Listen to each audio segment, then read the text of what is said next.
샬롬 할렐루야. 징계의 궁율입니다. 얼핏 생각하기에 용서와 징계는 반대되는 말 같지만 그렇지 않습니다. 징계의 궁율은 미움이나 정죄함으로 행하는 것이 아니라 사랑으로 하는 징계이기 때문입니다. 히브리서 12장 6절에서 8절에 보면 주께서 그 사랑하시는 자를 징계하시고 그의 받으시는 아들마다 책짓질 하심이니라. 징계는 다 받는 것이거늘 너희에게 없으면 사생자요 참 아들이 아니니라 했습니다. 사랑받는 하나님의 자녀이기 때문에 징계도 따르는 것이요 징계해서라도 진리로 행할 수 있게 하고 구원받게 하시는 것입니다. 가령 우리의 자녀가 우리의 것을 도적질했다고 가정해 봅니다. 그런데 자녀가 잘못을 고백하고 눈물로 회개한다면 우리는 당연히 따뜻하게 안아주며 용서해 줄 것입니다. 이것이 용서의 궁율이지요. 그러나 자녀가 말로는 회개한다 하면서 계속하여 잘못을 범한다면 권면하고 책망해야 할 것이며 그래도 듣지 않으면 징계의 매를 들어서라도 깨우쳐 줘야 합니다. 사랑하는 자녀이기 때문에 징계해서라도 돌이키게 해야 하는 것입니다. 그런데 만약 자신의 자녀가 아니라 이웃집 자녀가 자신의 물건을 도적질했다면 어찌합니까? 선한 사람은 이때도 용서하고 긍휼히 여기지만 대부분의 세상 사람들은 오랫동안 그 잘못을 기억하며 정죄하는 눈으로 바라보지요. 징계를 한다 해도 사랑의 징계가 아니라 미움과 악한 감정으로 징계합니다. 이런 미움의 징계가 아니라 사랑의 징계를 하는 것이 바로 긍휼입니다. 마찬가지로 우리도 형제에게 사랑의 징계를 할 수 있어야 합니다. 형제가 범죄하는 것을 볼 때 마음에서 정죄하여 이것저것 전하고 수군거린다면 사랑 없는 이웃집 부모와 같은 마음이지요.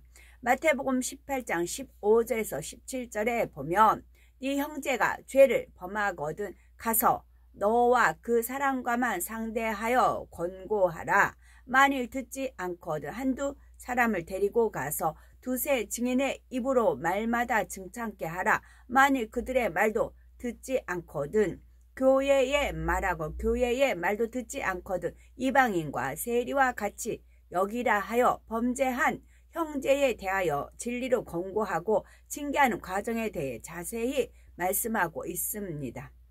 누구에게 알리고 전하는 것이 아니라 먼저는 사랑으로 권면하여 돌이키게 하고 이를 듣지 않을 때에 윗단계 분에게 말하여 돌이키게 하는 것입니다. 그래도 듣지 않는다면 교회에 알려 교회에서 치리해서 구원시킬 수 있도록 하는 것이지요. 이렇게 하는 것이 징계의 긍휼에 속하는 것이며 이처럼 하나님의 말씀대로 행하는 사람이 되어 아무 감정이나 미움도 없이 판단 정죄하지도 않으며 오직 사랑과 긍휼을 베풀 때 우리도 하나님께 긍휼히 여김을 받을 수 있는 것입니다. 그 밖에 긍휼이 있죠. 예를 들면 가난한 자를 긍휼히 여기고 불쌍한 자를 긍휼히 여기는 것입니다.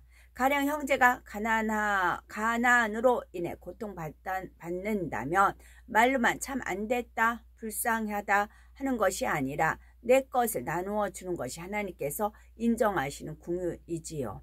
어떤 사람은 도와주고 싶지만 가진 것이 없는데 어떻게 남을 도와주는가 말하기도 합니다. 그러나 만일 나의 자녀가 굶고 있다면 내일 먹을 것이 없다 해도 지금 있는 것을 자녀에게 나누어 줄 것입니다. 믿음의 형제에게도 이렇게 행할 수 있어야 합니다. 우리가 이렇게 긍휼을 베풀 때 하나님께서도 우리에게 긍휼을 베풀어 주시는 것이며 천국에서도 우리에게 영광이 되어지는 것입니다. 그런데 주의해야 할 점은 우리가 구제를 한다 해도 범죄함으로 하나님께 징계받아서 어려움을 겪는 사람에게 구제를 해서는 안 된다는 사실입니다. 구약성경 요나서에 보면 고의적으로 불순종하여 연단받는 사람을 도울 때 그로 인해 어려움을 당하는 장면이 나옵니다. 마찬가지로 하나님의 징계로 어려움을 겪는 사람을 도우면 긍휼을 베풀었다 하면서도 오히려 어려움을 겪게 되므로 성령의 음성을 잘 들어서 행해야 하는 것입니다.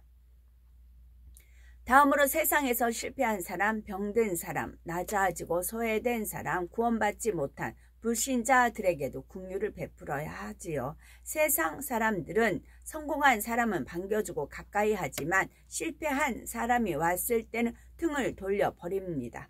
처음에는 몇 번 도와준다 해도 여러 번 반복되면 외면하고 푸대접하는 것이지요. 그러나 믿음의 형제가 실패하여 낙심했다 하면 결코 외면하고 멸시해서는 안 됩니다. 항상 따뜻한 사랑의 마음으로 맞아줄 수 있어야 하는 것이지요. 병든 사람을 긍휼히 여김으로 그를 위하여 기도해 줘야 하는 것이고, 믿지 않는 사람을 긍휼히 여김으로 핍박하고 욕한다 해도 전도해야 합니다. 그가 진리를 몰라서 핍박하는 것이요, 그를 긍휼히 여겨 전도하지 않으면 지옥불에 떨어질 것이니 전도해야 하는 것입니다. 또한 가까이 있는 사람뿐만 아니라 이 나라와 전 세계 진리 안에 살지 못하는 무수한 영혼들로 인해서 항상 긍휼히 여기는 마음으로 기도해야 하는 것입니다.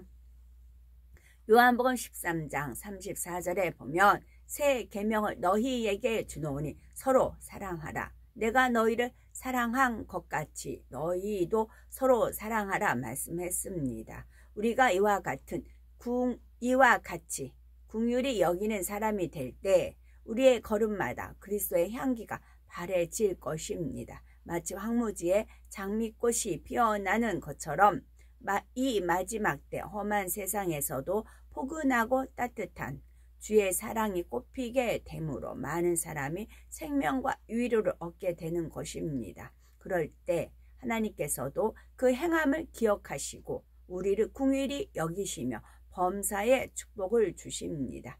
마음의 긍휼을 이루고 행하는 복된 우리가 되어서 사랑과 긍휼이 풍성하신 하나님께 우리 자신도 큰 긍휼과 축복을 받는 우리가 되어야 되겠습니다. 아멘.